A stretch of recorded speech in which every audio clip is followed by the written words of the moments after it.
divide us by certain classes, and they get us to fight with each other or to disagree with each other. That division does not help anybody. It doesn't help the country. It doesn't make any sense to me. I believe that as an American, people should be accountable to oneself, and yes, we need to help each other out when things go wrong, but we have to be accountable to our own decisions and take responsibility for our own lives and actions. I believe that my life experiences, my faith, and I hope it does with common sense, have led me to become a conservative in the Republican Party. While growing up in Mexico City, going to school there, a lot of my teachers, especially in junior and high school, were always praising the virtues of socialism and telling us how bad and how evil America is, how racist Americans are. That's the signature that we get from most of the media outlets in Mexico. And that still is now a very common belief among a lot of Mexican people. But when I arrived here, I found something totally different. Most American peoples are not racist. They have been very welcoming to me. They have never treated me in any special way because I'm Mexican. They just see me as a person. But to me, many Democrats and most of the mainstream media, they sound a lot like what I had back home in Mexico.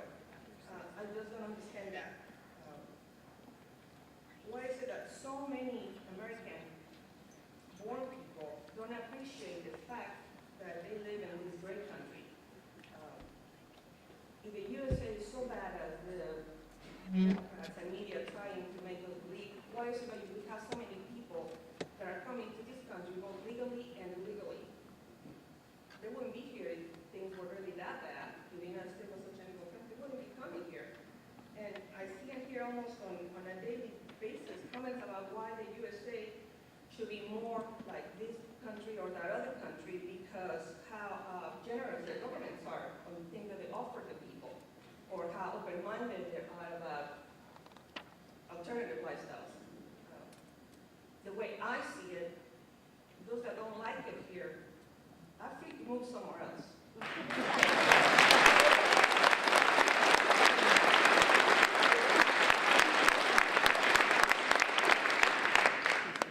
They should go out and try living somewhere else, see how really it is to live a life where you don't have any hope or future for your family. As for me, as much as I love Mexico because it is a beautiful country and the people are very nice, but there is no hope there. I would never want to go back and live in Mexico. Never. There's not enough money in the world that let me go back to live there. Living there, I know firsthand what it is like to live in a society where everything is under total government control. And I don't wish that on anybody. The USA might not be perfect because no country is. It's run by people, and people were not perfect. So, but maybe instead of wishing that the United States was more like that country or that other country, why don't we have the message of gratitude? We should thank God every day that we live in this country because we have opportunities and choices that we can never have in any other world, any part of the world. Women will not be are not allowed to speak in public like I'm doing right now in many parts of the world. We cannot even get an education because we're women. The countries that tell you how many children you can have, where they kill you if you are a homosexual. Why don't we appreciate the fact that the United States is not like that instead of trying to compare to the United States? And this appears to something else that I cannot understand either. I understand why so many immigrants, whether in Mexico or other similar countries, will support a political party that has the same progressive, big government ideas that have destroyed our home countries. It's just illogical. I don't understand. That doesn't make any sense.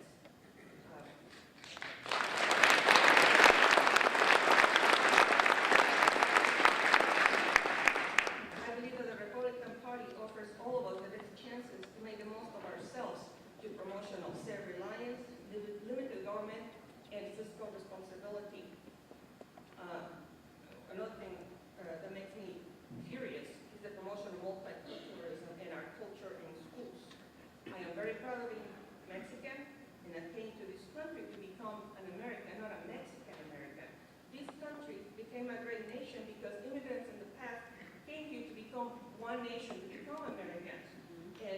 we should have a one language, and we should have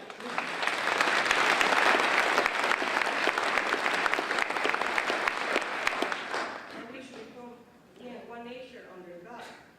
And I lay a lot of blame on this, and for this to sound rude, but I would say shame on you, all the public officials that pander to the immigrants.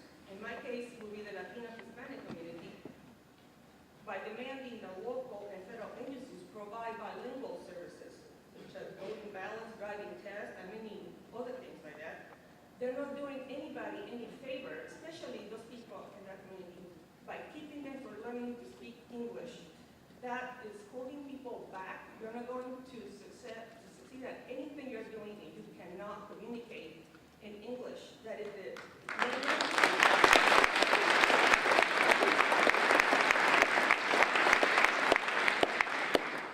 when we enrolled our son several years ago to start school in a public school system, the teachers and the administrator told me halfway through first grade that my son should be taught with English as a second language because he was having some issues at class.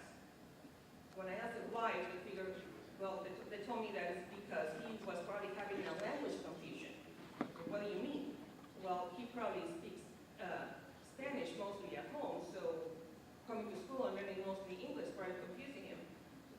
So I told them that my son does not even speak Spanish. In fact, knows a few words.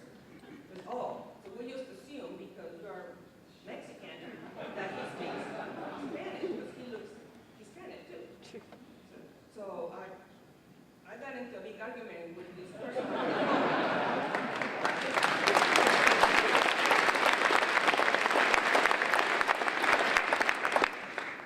Just because I'm Mexican and my son looks Hispanic doesn't mean that we speak Spanish mostly at home. That is a very insulting assumption to me.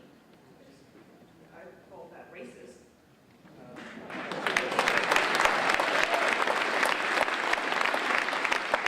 For that and several other reasons, we got our son out of that school and we brought him in a private school. And he did wonderful there. So I think it's time to take back our schools and allow parents.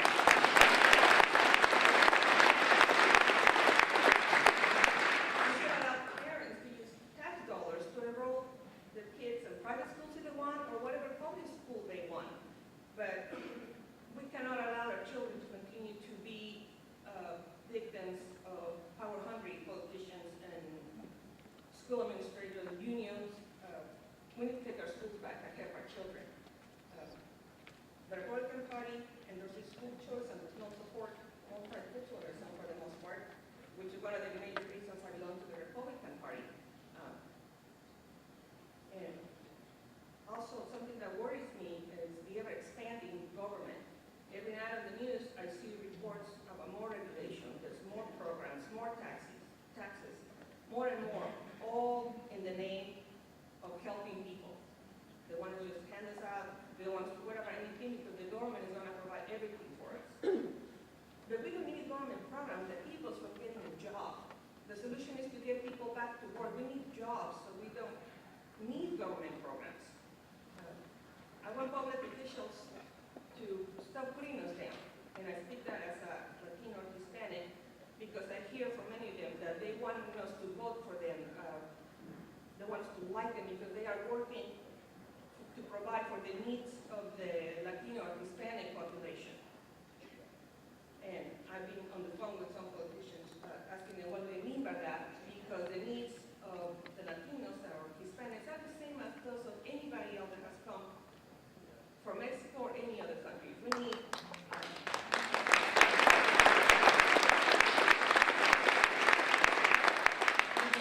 need jobs. We need good schools for our kids. We need safe neighborhoods and the opportunity, the chance to pursue the American dream, which to each one of us is different. It takes a different form for each one of us. History continually shows us, as my son, the history teacher, points out, that governments that become bigger and more powerful lead to dictatorship and eventual collapse. And I'm afraid that I see that happening at this very moment in this country. We maintain that philosophy and a party that's willing to make the hard decisions that need to be made to save our country. And all I hear from the Democrats is just give us more money, more time, and we'll fix it. Nothing's getting fixed, things just keep getting worse.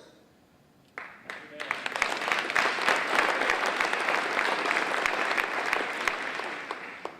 seems to me that the Democratic Party does not want to make the hard decisions. They just want to sugarcoat everything with more benefits and more social programs that are not really helping anybody but themselves to keep them in power.